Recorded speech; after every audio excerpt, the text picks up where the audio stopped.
नमस्कार दोस्तों, आपका हार्दिक अभिनंदन है बिब्लियोफाइल के डिजिटल प्लेटफॉर्म पर। मैं दिनकर राणा हमेशा की तरह आपका स्वागत करता हूं। फिर से एक नया मॉक टेस्ट सोल्यूशन लेकर आया हूं, उसमें ढेर सारी चर्चाएं करने वाले हैं। अभी एग्जाम चल रहे हैं तो आपको ढेर सारी शुभकामनाएं आपके एग्जाम के लिए। आइए, ठीक है। वाटसन होटल,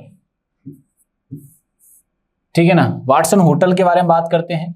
वाटसन होटल जो भारत का सबसे पुराना जीवित लौह भवन है, निम्नलिखित में से किस शहर में स्थित है? बात समझिएगा, ठीक है। किस शहर में ये स्थित है तो हमें पता होना चाहिए। यहां से राज्य के बारे में भी पूछा जा सकता है, तो मैं दोनों चीजें बताता हूं आपको। वाटसन होटल,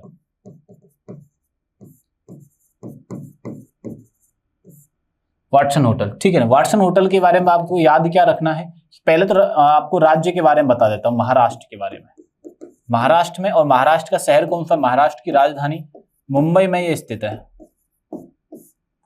बात समझ में आई कि नहीं आई? ठीक है ना, महाराष्ट्र के मुंबई में स्थित है। ये बात आप लोग यहां से ध्यान रखना। महाराष्ट्र के बारे में दो तीन चीजें आपको याद रखनी है, ठीक है। क्या याद रखना है? उससे पहले एक छोटी सी बात, वाटसन होटल ये पूरा के पूरा जीवित लौह भवन है बच्चों। क्या है ये? जीवित लौह भवन है। ये बात आप लोग यहां से ध्यान रखना। बात समझ में आ गई इतनी सी? चलो आगे बढ़ते हैं। महाराष्ट्र, महाराष्ट्र की राजधानी है मुंबई। मुंबई में ये वाटसन होटल स्थित है, ठीक है। महाराष्ट्र जो है सबसे अमीर राज्यों में आता है, यानी कि रिचेस्ट स्टेट है। अमीर राज्यों में आता है, ये रिचेस्ट स्टेट है। ये भारत का सबसे रिचेस्ट स्टेट है। ये बात आप लोग यहां से ध्यान में रखिएगा, ठीक है। इसे सपनों का शहर कहा जाता है, महाराष्ट्र, यानी महाराष्ट्र की कैपिटल मुंबई को, ठीक है जी। और सबसे ज्यादा माइग्रेंट और सबसे कम माइग्रेंट कहां से होता है? सबसे कम माइग्रेंट की बात करें तो महाराष्ट्र, और सबसे ज्यादा पलायन जो होता है वो होता है बिहार से, वो यूपी से, ठीक है। सबसे कम पलायन,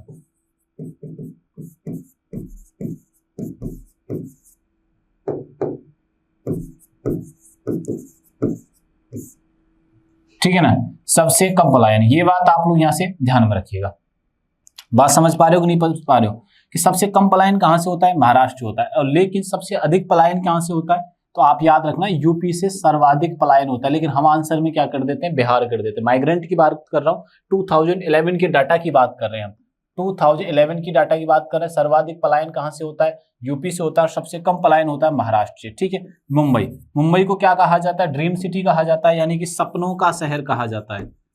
सपनों का शहर कहा जाता है। ये बात आप लोग यहां से ध्यान में रखना। ड्रीम सिटी कहा जाता है। क्या कहा जाता है? ड्रीम सिटी कहा जाता है। तो हमारा आंसर क्या हो जाएगा? यहां से मुंबई हमारा आंसर हो जाएगा। बात क्लियर है? चलो आगे बढ़ते हैं। पर्यटन से उत्पन्न आय को निम्नलिखित में से किस स्थान पर रखा जा सकता है? ठीक है ना। पर्यटन से जो आय होती है वो क्या होती है? ठीक है ना। ये बच्चों क्या होता है? पर्यटन यानी टूरिस्ट से जो इनकम होती है, पर्यटन यानी कि टूरिस्ट से जो इनकम होती है वो क्या होती है? वो अदृश्य निर्यात होता है। कैसा होता है? इनविजिबल, ठीक है, एक्सपोर्ट होता है। ये बात ध्यान रखना, अदृश्य निर्यात होता है। कैसे होता है? निर्यात का मतलब क्या है? कि हम दूसरे देश को अपनी चीजें बेच रहे हैं, ठीक है ना। हम कोई भी प्रोडक्शन कर रहे हैं और अपने देश के बाहर कर रहे हैं। अब हमारे देश के बाद कोई प्रोडक्शन हो रहा है, ठीक है, तो हम टूरिस्ट को बुलाने के लिए, तो बाहर के लोग हमारे यहाँ आ रहे हैं, तो कहीं ना कहीं वो अट्रैक्ट हुए होंगे। तो इसी कारण हम इसे क्या बोलते हैं? अदृश्य निर्यात बोलते हैं। इसे क्या बोलते हैं हम लोग? अदृश्य निर्यात बोलते हैं। ये बात आप लोग यहाँ से ध्यान में रखिएगा। क्लियर बात समझ में आ गई? चलो आगे बढ़ते हैं हम लोग। कोको का कौन सा भाग चॉकलेट की गंध के लिए इस्तेमाल किया जाता है? कोको का भाग, ठीक है। Which part of cocoa is used smell chocolate? तो ये होता है सीड। क्या होता है? जो सीड का इस्तेमाल किया जाता है। ये बात ध्यान रखना, यानी कि बीज का इस्तेमाल किया जाता है। ये बात ध्यान रखना। Cocoa is used to smell chocolate. बात समझ में आई कि नहीं? ठीक है। बीज का इस्तेमाल किया जाता है।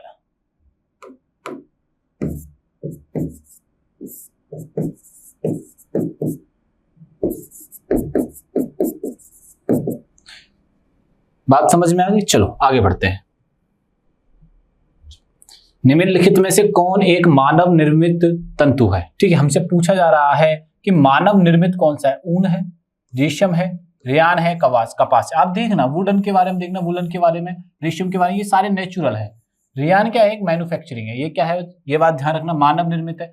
मानव निर्मित का मतलब क्या होता है? आर्टिफिशियल है। ये बात ध्यान रखना। मैन मेड फाइबर कौन सा है? रियोन है। कौन सा है? रियोन है। बात समझ में आ गई इतनी सी? ठीक है, बाकी आप तीनों ऑप्शन से ये क्वेश्चन किया जा सकता था। बौद्ध धर्म के प्रचार प्रसार के लिए कौन सी भाषा का प्रयोग किया गया? उस समय की जो प्रचलित भाषा थी और आसान भाषा को यूज किया गया था बौद्ध धर्म को प्रचार प्रसार के लिए। बौद्ध धर्म के प्रचार प्रसार के लिए कौन सी भाषा का प्रयोग किया गया?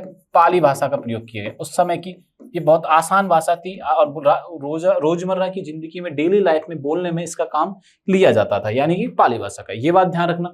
ठीक है, आइए आगे देखते हैं। बौद्ध धर्म, ठीक है, बौद्ध धर्म किन्होंने प्रारंभ किया? तो सिद्धार्थ ने प्रारंभ किया। ठीक है, इनके फादर जो वंश से संबंध रखते हैं शाक्य यानी कि शुद्धोधन थे। फादर का नाम क्या था? शाक्य यानी कि शुद्धोधन। ये वंश का नाम है इनके का।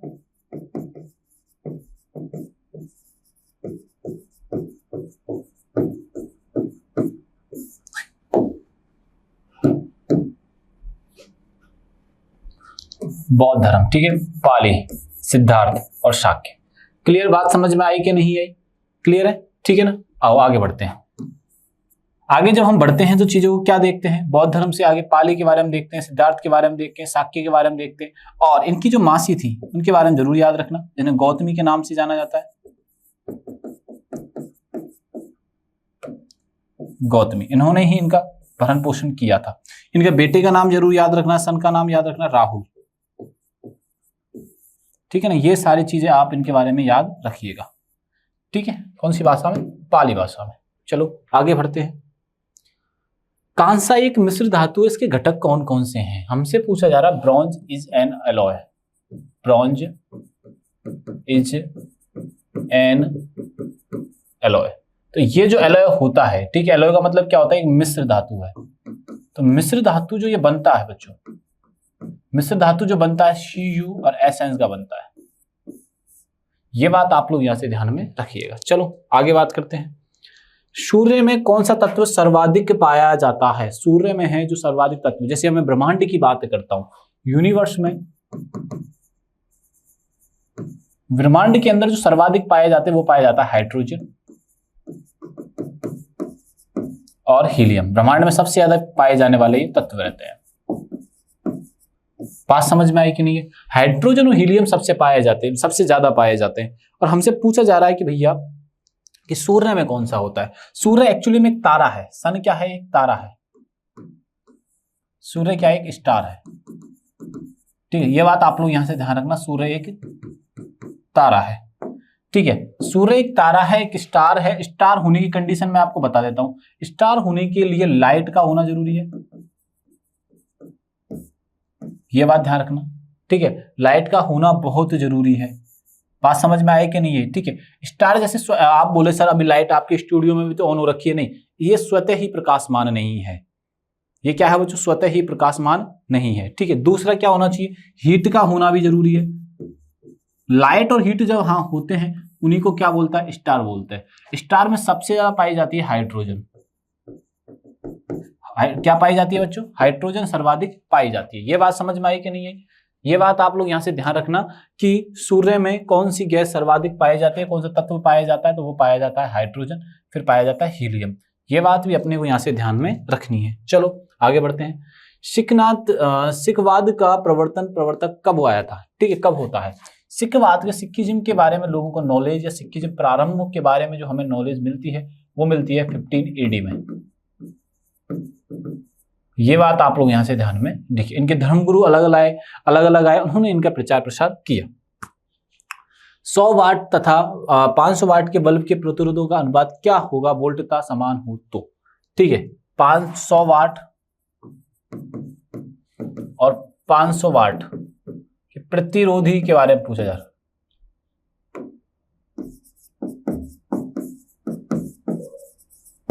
ठीक है ना, कितना होगा? 5:1 होगा। ठीक है ना, आओ आगे बढ़ते हैं। बहुत छोटे समय इकाई को मापने के लिए किस प्रकार की घड़ी का उपयोग किया जाता है? वो है बहुत छोटे समय की इकाई को मापने के लिए, बहुत छोटे समय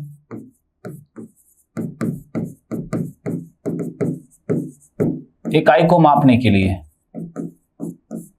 ठीक है ना, किस घड़ी का यूज किया जाता है? आणविक घड़ी का यूज किया जाता है, यानी कि एटॉमिक वॉच का प्रयोग किया जाता है। बात समझ में आई कि नहीं है? किसका किया जाता है? एटॉमिक वॉच का किया जाता है, ठीक है ना। निम्नलिखित में से किस अधिनियम के द्वारा भारत में सांप्रदायिक निर्वाचक मंडल लागू किया गया था? यह किया गया था मार्ले मिंटो सुधार 1909 के द्वारा।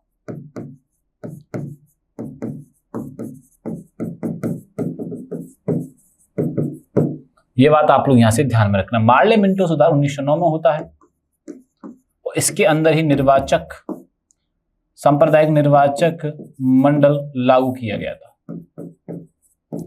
ये बात भी अपने को यहां से याद रखनी है, ठीक है ना। 1948 1947 के बाद आता है भारत आजाद होने के बाद 1919। दो घटनाओं से इंपॉर्टेंट है, एक तो रॉलेट एक्ट आता है, ठीक है, इसके बाद जलियांवाला हत्याकांड होता है,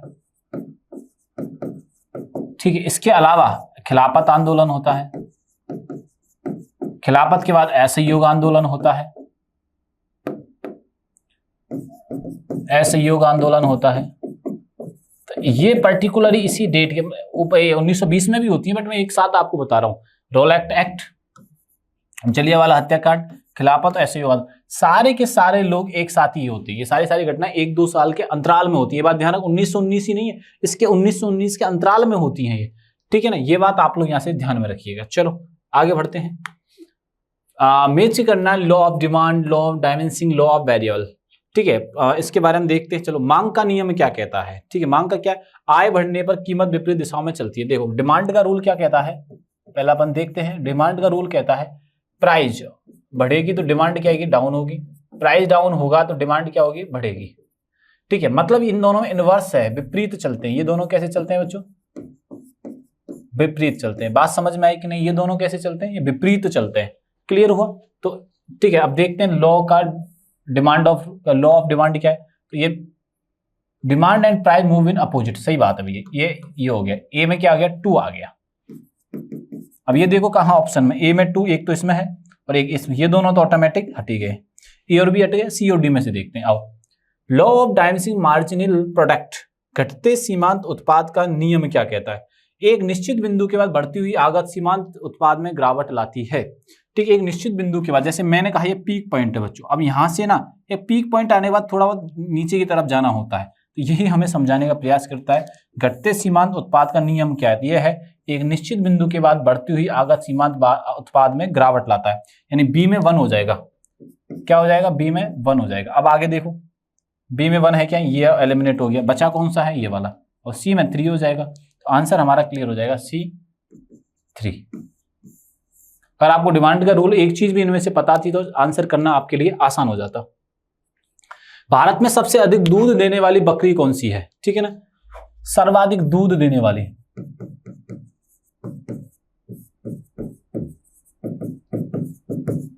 दूध देने वाली बकरी वो है जमुनापरी,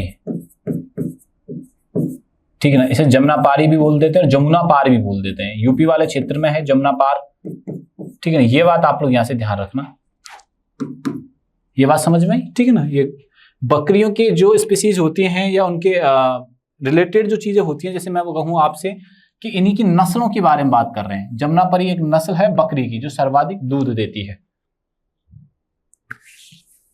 भारतीय संविधान के किस अनुच्छेद में राज्यों को ग्राम पंचायत के संगठन का निर्देश दिया गया है? ठीक है, अनुच्छेद में राज्यों को ग्राम पंचायतों का गठन करना है। तो सबसे पहले ग्राम पंचायत पंचायत समिति चुनाव कहाँ होते हैं? राजस्थान में होते हैं। राजस्थान के भी नागौर जिले में होते हैं। कहाँ होते हैं? राजस्थान के नागौर जिले में होते हैं, ठीक है। राजस्थान के कहाँ होते हैं? ये नागौर जिले में होते हैं। और राजस्थान के बाद कौन सा जिला आता है? आंध्र प्रदेश। ये बात आप लोग यहां से ध्यान में रखिएगा। चलो आगे बढ़ते हैं, ठीक है। और संगठन का जो निर्देश देता है वो कौन सा आर्टिकल देता है? तो आर्टिकल 40 देता है, ठीक है ना। ये बात आप लोग यहां से ध्यान रखना। अगर आपसे पूछ ले कि भारतीय संविधान को बनने में कितना समय लगा, भारतीय संविधान को बनने में कितना समय लगा, ठीक है ना। भारतीय संविधान को बनने में कितना समय लगता है? 2 ईयर 11 मंथ 18 डेज। ये बहुत इंपॉर्टेंट टाइम है, ये आपसे पूछा जा सकता है एग्जाम में। प्रारूप समिति के अध्यक्ष कौन होते हैं? प्रारूप समिति के BR अम्बेडकर जी रहते हैं। ठीक है, ये बात भी अपने को यहां से याद रखनी है। चिली में चुकी माता खान निम्नलिखित में से किस अयस्क के लिए फेमस है? तो चिली के अंदर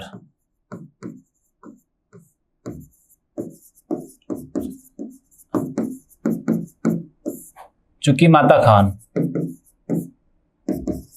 ठीक है ना, किसके लिए फेमस है? तो तांबा के लिए फेमस है।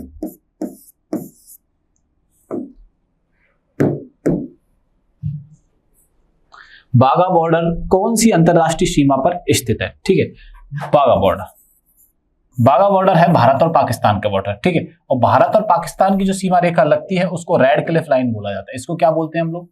रेड क्लिफ लाइन बोला जाता है। रेड क्लिफ नामक व्यक्ति ने खींची थी, तो क्या कहा गया? Red Cliff. ये जो लाइन है ये वाली, ये है चाइना के साथ मैकमोहन,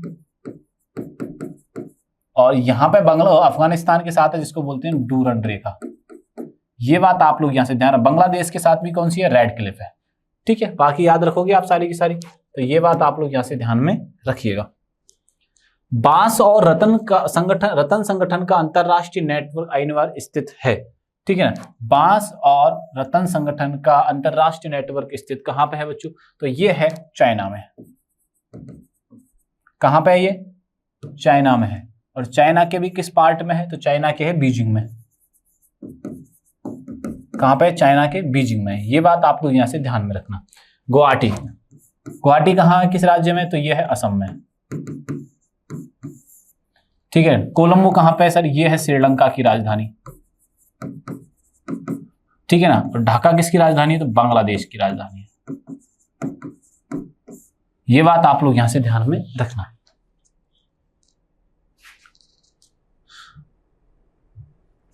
दो 2010 में केसर मिशन किस स्थान पर शुरू किया गया था? केसर मिशन किस राज्य में शुरुआत की गई थी? तो वो की गई थी जम्मू एंड कश्मीर में। ये बात आप लोग यहां से ध्यान रखना कि केसर मिशन की शुरुआत जो किया गया था वो जम्मू एंड कश्मीर में किया गया था। कल मेजुथु का अनुवास्तिक कला रूप है जिसमें पाया जाता है, किस राज्य से संबंधित है? तो कला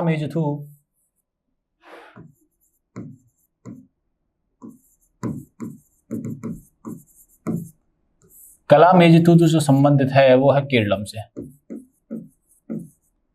किससे संबंधित है बच्चों? केरलम से। ठीक है ना, केरलम का नाम परिवर्तन किया गया है। ठीक है, नाम परिवर्तन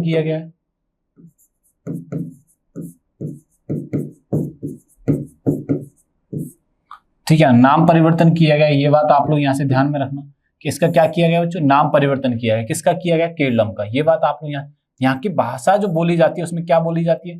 तो मलयालम बोली जाती है। ये बात आप लोग यहां से ध्यान रखना। ठीक है, तो आंसर क्या हो जाएगा? यहां से केरलम हम कर देंगे।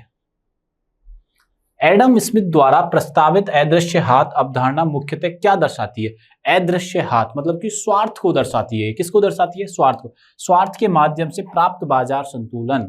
क्या दर्शाती है? स्वार्थ के माध्यम से बाजार का संतुलन। ये बात आप लोग यहां से ध्यान में रखिएगा। ऐतिहासिक हट्टी रिसाला जुलूस जिसने हाल ही में अपना 138वां वर्ष मनाया है, किस शहर से संबंधित है? हट्टी रिसाला महाराष्ट्र में है। हट्टी रिसाला जो संबंधित है हट्टी रिसाला।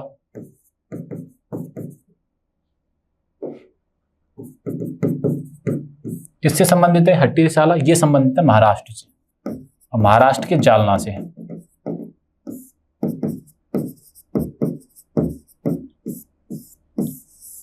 बात समझ में आई कि नहीं है? तो आंसर याद रखना अपना, जालना। किस राज्य सरकार ने बजट 2026-27 मुख्यमंत्री कृषि विस्तार योजना प्रारंभ की है? तो ये की है कर्नाटक में। मुख्यमंत्री कृषि विस्तार योजना, मुख्यमंत्री कृषि विस्तार योजना, ये बात ध्यान रखना, कर्नाटक ने प्रारंभ की है। संसदीय चुनाव के मजबूत नतीजों के बाद नेपाल के अगले प्रधानमंत्री कौन बने हैं? ये पहले कहां के प्रधानमंत्री थे? तो ये प्रधानमंत्री के मेयर थे काठमांडू के। अभी क्या बने? यहाँ नेपाल के प्रधानमंत्री बन गए हैं। ये बात ध्यान रखना, बालेन्द्र बालेन शाह। धूम्रपान निषेध दिवस प्रतिवर्ष किस दिन मनाया जाता है? मार्च के दूसरा बुधवार जो होता है उस दिन मनाते हैं। मार्च का जो दूसरा बुधवार होता है हम लोग मनाते हैं धूम्रपान निषेध दिवस। धूम्रपान निषेध दिवस मनाया जाता है। हिमाचल प्रदेश के 30वें राज्यपाल के रूप में किसने शपथ ली थी? ठीक है, तो हाल ही में हिमाचल के 30वें राज्यपाल के तौर पर शपथ किसने लिए? कविंद्र गुप्ता जी ने शपथ हाल ही में ली है। ये बच्चों आप लोग यहाँ से ध्यान में रखिएगा। हमने ऐसे करके आज के पेपर की चर्चा की, सारी की सारी जो मॉक टेस्ट आपके होने वाला है, ये सभी जानकारी आपको टेलीग्राम पर मिलने वाली है। तब तक के लिए थैंक यू, धन्यवाद।